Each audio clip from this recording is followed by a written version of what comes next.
The convulsions returned that night. They were jolts of pain like thousands of daggers stabbing him each second.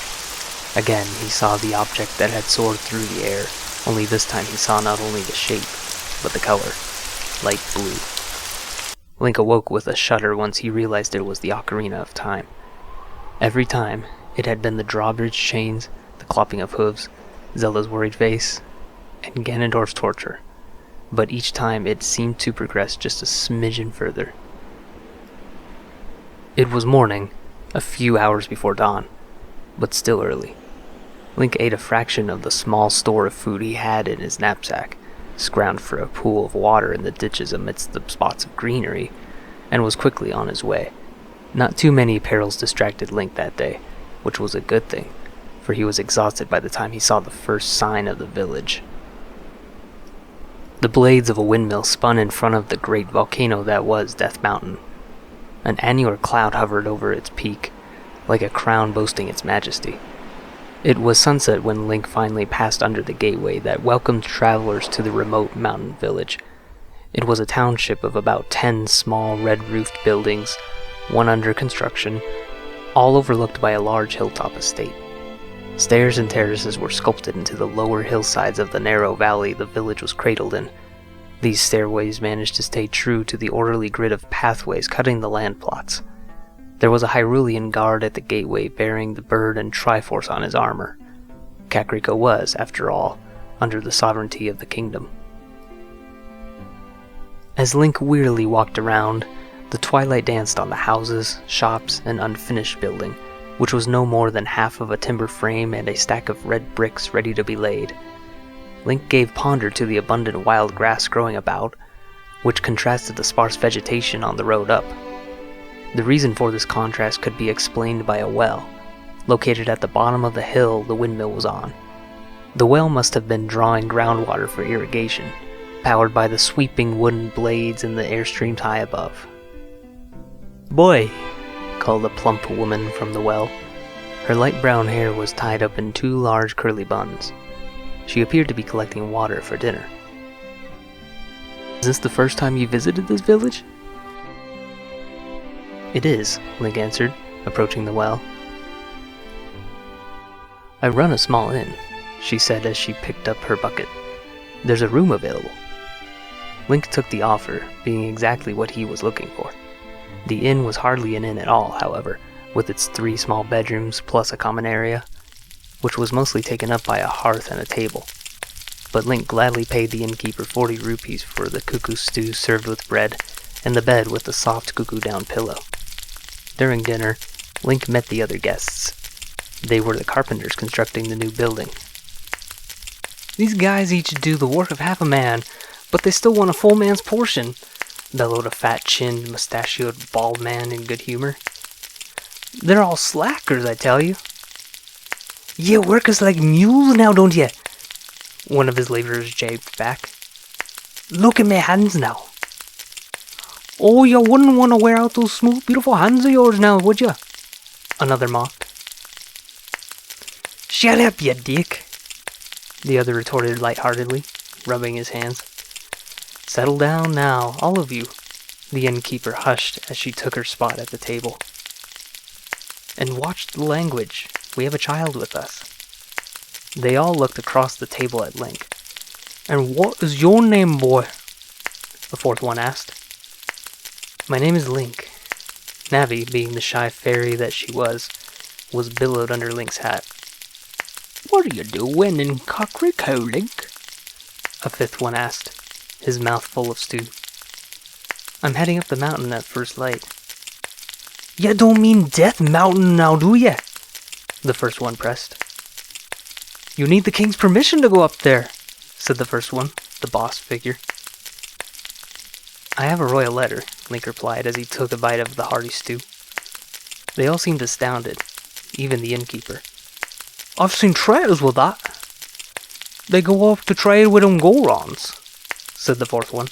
"Are you some sort of trader then?" Link nodded. "Something like that." "A great woman," the innkeeper interjected, Impa of the Sheikah, opened up this village to us common folk. Link was intrigued. It used to be the Sheikah's land, they being the stewards of Kakariko and all. But their numbers waned while the population of Hylians trying to live up here grew crowded.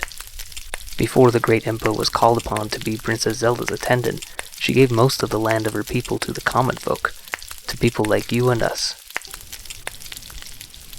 She held up her flagon of wine. Cheers. Cheers! The men all roared rattledly as they tipped their flagons back. After dinner, Link lay in bed, reflecting the words of the innkeeper. Impa must have lived in the large house on the hill, he said to Navi. To think this whole village belonged to her estate. It was kind of her to give that land to the growing number of common people, she replied. Someone with that quality is an indispensable asset to have on the side of good.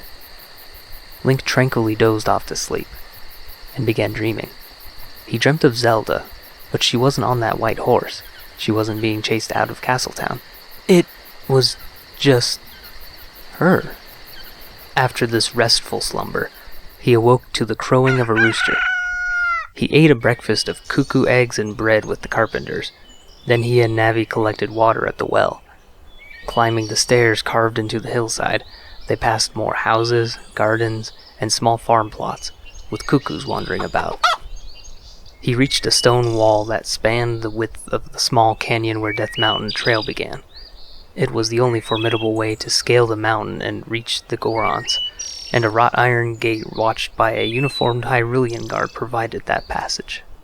A sign on the approach read, Death Mountain, no passage without a royal decree. Link took that royal decree out of his knapsack, and then readied it for inspection by the guard. The road is closed beyond this gate. Can't you read the sign over there? The guard shouted at Link as he approached. Oh, you're just a kid, and you can't read yet. Ha ha ha. Link, ignoring the comment, held up the letter of admittance Impa had given him. What's this? He asked, puzzled. Let's see, okay, he mumbled as he skimmed it over, looking up at Link, down to the letter, and back up to Link again. It seems to be in order, he said with slight suspicion. It looks like you're equipped for the mountain. He handed Link back the letter. Do be careful. Death Mountain is an active volcano, after all. Death Mountain Trail was a rocky, winding path that grew steep at some parts, but Link didn't seem to notice. He was lost in thought about the dreams he had during the night. He couldn't help but feel a connection to the princess. It was one he couldn't explain. It was apparent they shared a power of having foreboding dreams, to which he wanted to attribute this. But there was something more. What are you thinking about? Navi asked, noticing Link's mind was elsewhere. Link was caught off guard. He forgot the princess for a moment and decided to focus on what lay ahead. The Gorons, he said. Do you know anything about them? They are the proud dwellers of Death Mountain. They reside in a large cavern known to Hylians as Goron City. They eat rock, and they are made of rock. They're made of rock? Indeed, they are. They harvest rocks edible to them from other caverns in the mountain. As you can see, rock is a very important thing to them. That is why the spiritual stone of fire is one of their prized relics. It symbolizes the heart of the mountain from which they were forged. The scarlet ruby represents the lava within the volcano. This may present a challenge as far as obtaining it. But they are loyal to the royal family, so be ready to play that lullaby. Zelda's lullaby, Link muttered with a smile. Just then, a series of loud crashes echoed off the mountain walls.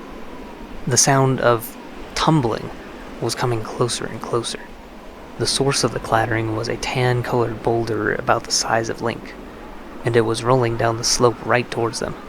Startled, Link dove out of the way, Navi following. The large rock continued rolling at an unstoppable rate, until it collided into a rocky bluff with great force.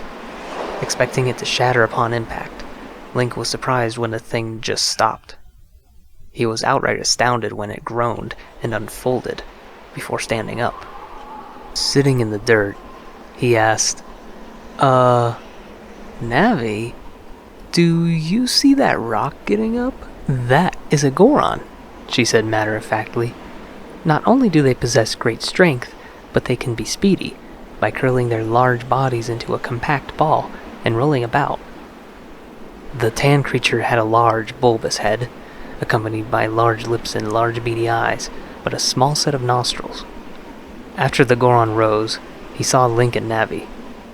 He began speaking in a language Link did not understand, one that had many long vowels and clicks, which resembled the clatter of rocks. He turned around and looked up the rocky hillside, shouting as he pointed at Link.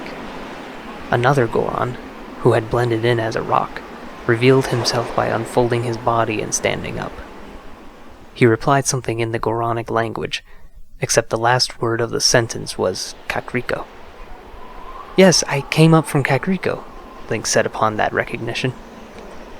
The Goron down below had approached Link, and he was saying the same thing about Kakariko, pointing down the trail from where he had just come. They wanted him to return to the village. "No, wait," Link pleaded.